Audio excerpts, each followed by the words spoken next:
31 मार्च 2022 एक बच्ची जो 7वीं कक्षा की छात्रा है, एक निजी स्कूल में पढ़ती है और दोपहर के समय लंच के दौरान बच्ची अपने 3 छोटे भाइयों के साथ घर जाती है।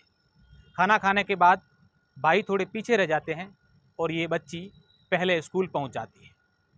इस दौरान स्कूल का एक शिक्षक, लंच का समय था, सब बच्चे खेल रहे थे, कोई घर खाना खाने गए थे।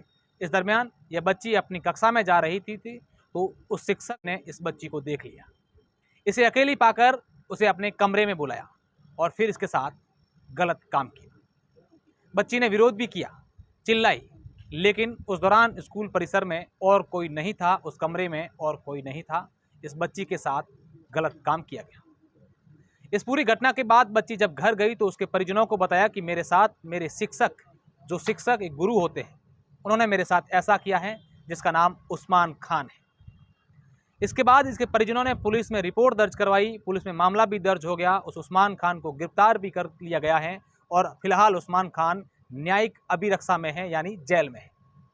लेकिन इस बच्ची की जो समस्या है, जो पीड़ा है, वो अभी भी खत्म नहीं हुई, क्योंकि इस गांव के लोग, इस गांव का सरपंच और कुछ अन्य लोग लगातार इस बच्ची को परेशान कर रहे हैं, इसके परिजनों को परेशान कर रहे हैं, कह रहे हैं कि आप राजीनामा कर लो, अन्यथा आपकी हाल हम बुरे कर देंगे। अगर आप राजीनामा कर लोगे तो सरपंच कहता है कि हम आपको आवास दे देंगे, लालच दे रहे हैं। लेकिन इस बच्ची का कहना है कि मैंने क्या बिगाड़ा था, मैं मेरे भाइयों के साथ पढ़ाई करती थी, लेकिन उस शिक्षक ने, उस हवस के पुजारी ने मेरे साथ गलत काम किया और अब वो लोग मुझे राजीनामा करने को दबाव दे रहे हैं। हम इस बच्ची से बात करेंगे और जानने की कोशिश करेंगे कि पूरी क्या घटना हुई थी और अब कौन लोग जो हैं उस बच्ची को परेशान कर रहे हैं। यह घटना बाड़मेर ज़िले के गिड़ा थाना क्षेत्र के एक गांव की है।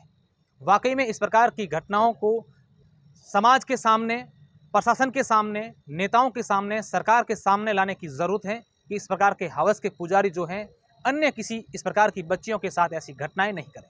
अच्छा बेटा, क्या हुआ था सबसे पहले और अब कौन लोग हैं जो आपको राजीनामा करने को लेकर दबाव बना रहे हैं?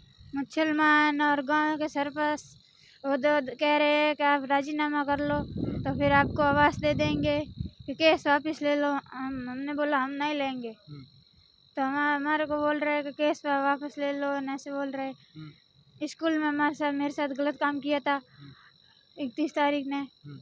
अच्छा, आप उस टाइम रेस्ट हो गई थी, स्कूल की रेस्ट हुई थी, फिर आप घर गए थे। हाँ, फिर क्या हुआ था? घर गई, बस मन का एक ले दे कन कमरे में लेन गयो, बस महाराज गलत काम किया, चिल्लाई जन हमारे भाई आए जन और मार्क्स आया थारो। हां हां, कई नाम है वो? इस्लाम खान। अच्छा, तो कदे उन थने पढ़ा तो वो तू छोटी हुई वो पसे स्कूल में ही पढ़े? हाँ, वो हमें आया है स्कूल में, महीनों यो स्कूल पढ़ाते। पहला को तो लागुड़ो धमके देने कहीं घटना मन का मार मत केस करना को नहीं, इनके धमके देने, इनके केस मत कर। आज क्यों एसपी साहब मिलने आए थे? हां, कहीं चाहो के भाई मन परेशान नहीं करे।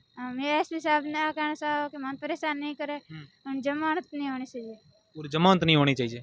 तो ये भी चाहे गुरु जमानत नहीं होनी चाहिए। हाँ। देखिए, एक बच्ची जो 7वीं कक्षा की बच्ची है और ये बाड़मेर के पुलिस से, बाड़मेर के एसपी से गुहार लगाने आई है कि मेरे साथ गलत काम करने वालों की जमानत नहीं होनी चाहिए। जो लोग मुझे धमकियां दे रहे हैं उन्हें पाबंद किया जाए, क्योंकि और अगर इस प्रकार के लोगों के खिलाफ कार्यवाही सख्ती से नहीं हुई तो इस प्रकार के हवस के पुजारी न जाने कितनी और बच्चियों को अपना शिकार बनाएंगे। तो ये पूरी की पूरी जो वीडियो है ये सरकार तक, प्रशासन तक पहुँचे, नेताओं तक पहुँचे कि और कोई इस प्रकार का व्यक्ति घिनौना काम नहीं करें, वो भी शिक्षा के मंदिर में।